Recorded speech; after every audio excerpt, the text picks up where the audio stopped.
대주그룹 허재호 전 회장 총 249억 원의 벌금형을 받았습니다. 벌금을 내면 되는데 낼 돈이 없을 경우에는 강제 노역이란 거라죠.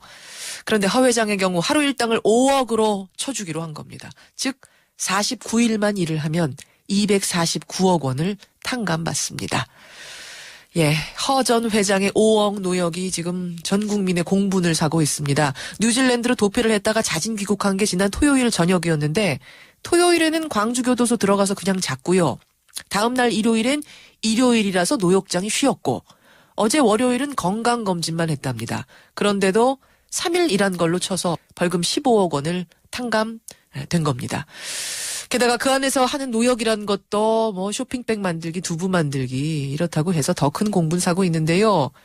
그런데 이 5억 노역보다 더 심각한 문제가 있다면서 나선 분이 있습니다.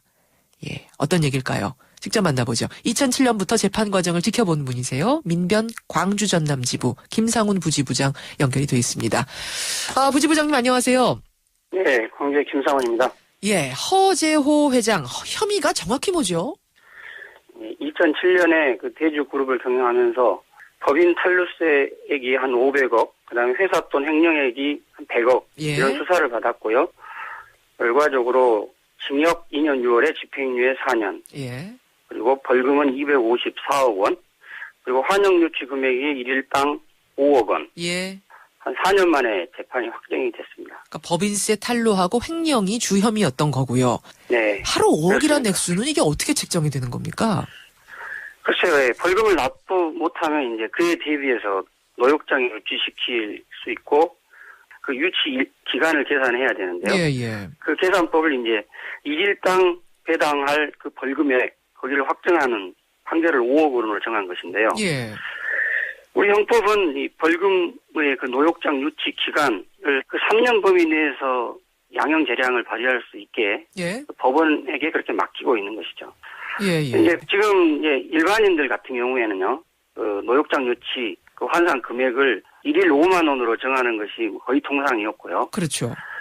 그리고 최근에 형사법관에 의해서 이 금액을 실제로 해야 하는 데에서 이제 10만 원으로 올려서 운영하고 있는 것이 얼마 되지 않거든요. 예, 예. 그런데 이제 거기에 비하면 5억 원이면 5만 원으로 치면 10,000배, 예. 10만 원으로 치면 5,000배. 예. 이건 뭐 재판에 의한 자의적인 차별이라고밖에 볼 수 없지 않나 그런 생각이 들고. 아무리 나이나 이 사람의 뭐 지위나 여러 가지를 참작했다고 하더라도 보통 사람 5만 원, 10만 원 하는 걸 5억으로 쳐줬다는 건 해도 너무하다. 그렇죠. 예. 그뿐 아니라 이제 다른 재벌들 경우를 보더라도요. 지금 최근에 선박왕 2,340억 원 벌금에 대해서 3억 원 일일 환산액을 그렇게 정했거든요. 그러면 예. 780일 정도가 됩니다. 예, 예. 그리고 특검 이후에 이건희 회장에 대한 벌금액이 1,100억 원이었는데 이건희 회장에 대해서는 1억 1,000만 원 일일 환산액을 그렇게 정했고 쳐줬죠. 예. 이건희 회장도 1억 1,000만 원. 그렇게 되면 1,000일이 되거든요. 1,000일. 예. 그렇게 되면 3년이 정한 1,095일에 거의 근접한 그런 판결을 했었던 것이고. 자, 그러니까 왜 이번에는 일당 1억일 때도 사실은 말이 많았지만 어떻게 5억이 나왔는가? 뭐라고 좀 조사들을 해보신 걸 바탕으로 추측하세요? 여러 신문 보도나 이런 것들을 보면 포탈 수액 이런 것들을 재판 과정에 다 지급했다. 그다음에 실질적으로 사익 추구가 없었다. 뭐 예, 법인 예. 다른 계열사들을 지원하는데 예. 이렇게 썼다는 것들하고 뭐 지역사회에서 위치 예. 뭐 이런 것들을 여러 고려했다고 하는데 예. 사실 그것들은 이건희 회장의 경우에서도 그런 양형 요소들은 다 참작이 돼서 1,000일을 이렇게 할당한 것을 보면요. 예. 이 판결의 정당성을 납득받을 수 있겠는가에 대해서는 의심이 알겠습니다. 큽니다. 알겠습니다. 어쨌든 현재로서는 허 전 회장이 49일 노역 살고 나오면 일단 벌금 모두 탕감이 되는 거죠? 예, 그렇습니다. 예. 그리고 집행유예 기간 4년만 지내면 징역도 살 필요 없는 거죠? 아, 그렇습니다. 그렇습니다. 불변입니다. 예. 그러니까 49일 노역 살고 나오면 모든 게 마무리가 됩니다. 그런데요, 광주 민변에서는 허 전 회장이 돈이 없어서 벌금 못 내고 노역형 산다는 것 그 자체에 대해서도 의문을 제기하셨네요. 언론 보도를 보면요. 허 전 회장이 도피성 출국해서 호화 생활을 한 것이 한 2년이 넘는다는 것이고 또 그런 언론 보도가 나오고 나서 검찰, 국세청, 지자체가 여러 압수수색이나 이런 절차를 거쳐서 뭐 그림이나 이런 것들에 대한 확보 절차도 어느 정도 소득이 있었다고 알고 있거든요. 그러니까 말하자면 은닉해놓은 재산이 좀 있는 것으로 드러나고 있다 이런 말씀이세요? 일단 국내 재산에 대해서는 어느 정도 압수 절차를 통해서 확보를 했다고 알고 있고, 예.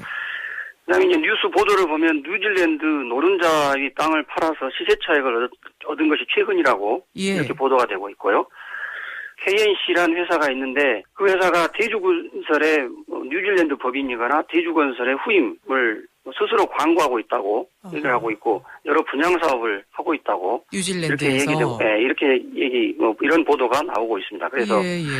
이런 의혹들이 사실이라면 여러 압수 절차나 세금 체납 절차 이런 것들을 밟을 수 있지 않는가. 뉴질랜드에서 부동산을 매각했다는 둥, 뭐 건설 사업을 지금도 하고 있다는 이야기도 들리고, 카타르에서 대형 공사 수주했다는 이런 보도가 나오고 있는 상황이라면, 과연 네네. 벌금 낼 형편이 못 돼서 노역한다는 이 자체에 대해서도 다시 수사를 해야 되는 게 아닌가, 이런 생각을 하시는 거예요. 예. 알겠습니다. 광주 지역에서는 원래 대주그룹이라는 곳이 어떤 기업이었나요? 예, 서울에서도 유명할 것 같은데요. 피오레 이 브랜드로. 피오레 아파트, 예. 예. 이 브랜드로 상당히 유명했고, 2007년 기준으로 보면 전국 시공 능력 평가 52의 2위 업체에 이렇게 예. 알려져 있거든요. 그 당시 대주그룹 무너지면서 지역 경제에도 상당한 피해가 있었죠. 그렇죠. 이 건설업계 속성상 이게 하도급 업체 그 공사대금이나 협력업체 그 납품대금, 노무자들의 그 일일 대가들, 예. 이런 것들 다 떼인 형편이죠. 뭐 그런 상황에서 정작 본인은 해외에서 호화 생활을 하고 있다고 하고 그래서 이렇게 분노가 큰 것이겠죠. 예, 광주 지역 시민들의 분노는 다른 곳보다 더 심하다는 말씀. 예, 여기까지 말씀 듣겠습니다. 고맙습니다. 네네. 예, 민변 광주 전남 지부의 김상훈 부지부장을 먼저 연결해봤습니다. 사회적인 공분이 커지면서 국회에서도 입법 움직임이 일고 있는데요. 통합진보당 이상규 의원이 지금 개정안 발의를 준비 중이랍니다. 직접 들어보죠. 이상규 의원 연결이 되어 있습니다. 이 의원님 안녕하세요. 예, 이상규입니다. 이번 판결 뭐가 문제라고 보십니까? 가장 큰 문제는요. 재벌들은 아무리 큰 죄를 지어도 검찰에서도 마찬가지고 사법부에서도 거의 솜방망이 판결을 해준다는 거죠. 예. 서민들이 5억의 벌금을 맞았으면은 하루 5만 원씩 계산하면 1만 일이 되거든요. 그렇죠. 그럼 27년을 살아야 된다는 겁니다. 예. 근데 재벌은 하루만 살고도 그냥 나오는 거니까요. 예. 국민들 법 감정으로는 이건 이해할 수 없는 것이고요. 이해할 수 없는 겁니다. 예, 도대체 대한민국이 어쩌다가 이렇게까지 됐을까 사이 나올 수밖에 없습니다. 근데 이제 검찰에서는 혹은 법원에서는 이런 얘기합니다. 허 전 회장이 자신의 사비로 포탈했던 회사 세금 납부를 했고 횡령액도 다 반납했다는 점 참작을 했다. 그리고 지역 경제에 그동안 뭐 공헌도라든지 이런 것도 참작하다 보면 그럴 수도 있다라는 건데요. 서민들 중에서 세금 꼬박꼬박 내고 열심히 일하지 않은 사람이 어디 있습니까?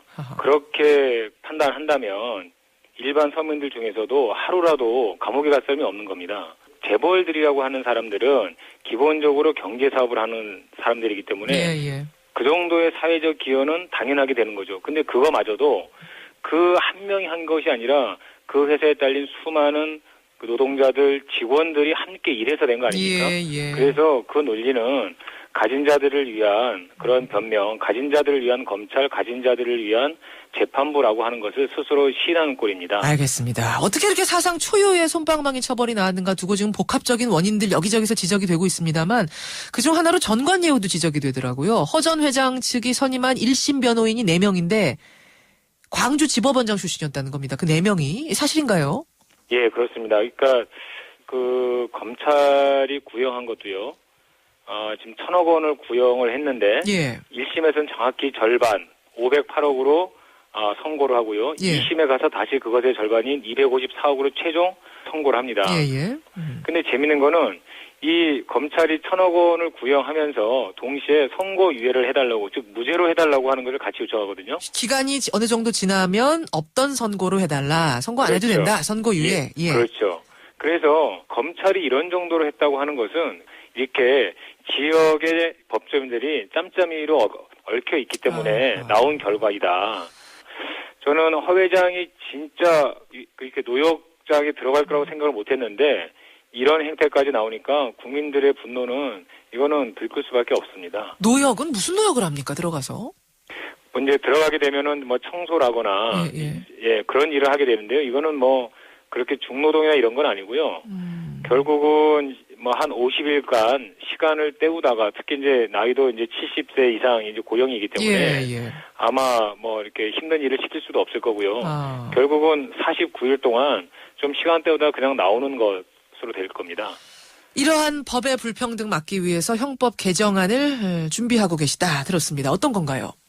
예, 그래서 이제 형법 45조는 벌금을 5만 원을 기준으로 하게 돼 있습니다. 예. 그런데 이제 69조에서는 그 벌금을 납입하지 아니한 경우에는 노역장에 유치할 수 있고 그 유치를 3년까지 할 수 있도록 돼 있거든요. 일수가 제한이 돼 있어요. 3년까지 예. 최대 3년. 그래서 이 기한 자체를 없애는 그런 그 삭제안을 하나를 냈고요. 그 다음에 이제 하루 유치액 상한액을 10배까지, 즉 50만 원까지 하루 유치액을 계산할 수 있도록 그렇게 상한선을 두는 개정안을 발의를 했습니다. 그렇군요. 그런데 진짜 벌금 낼 돈이 없는 경우도 있을 수 있지 않습니까? 그러면은 만약 내가 249억 원이 나왔는데 벌금이 진짜 벌금 낼 돈 없으면 그럼 이 사람은 몇 년을 살아야 되는 건가요? 그런데 이 사람들은 이것 이상의 경제적 이익을 취한 사람들이기 때문에 이 벌금이 나온 겁니다. 예. 충분히 이 벌금은 낼 수 있는 벌금이죠. 서민들에게는 오히려 100만 원이든 500만 원이든 그거를 못 내서 노역장 유치하는 사람들이 많이 있습니다. 예. 하지만 이것은 쥐어짜내면 나올 수도 있는 벌금인데 대부분 그냥 이렇게 솜방망이로 처벌받다 보니까 몸으로 때우고 돈 굳히는 경우가 많다 이런 말씀이세요. 그러니까 가진 사람들이 얼마나 더 지독한지 하는 것을 여실히 보여주는 사례라고 봅니다. 언제부터 이 발의 작업은 진행이 됩니까? 상한선을 정하는 그 개정안은 이미 발의가 돼 있고요. 예. 기한을 손질하는 법안은 오늘이나 내일 중에 발의가 될 겁니다. 알겠습니다. 여기까지 오늘 말씀 듣겠습니다. 고맙습니다. 예, 감사합니다. 통합진보당 이상규 의원까지 만났습니다.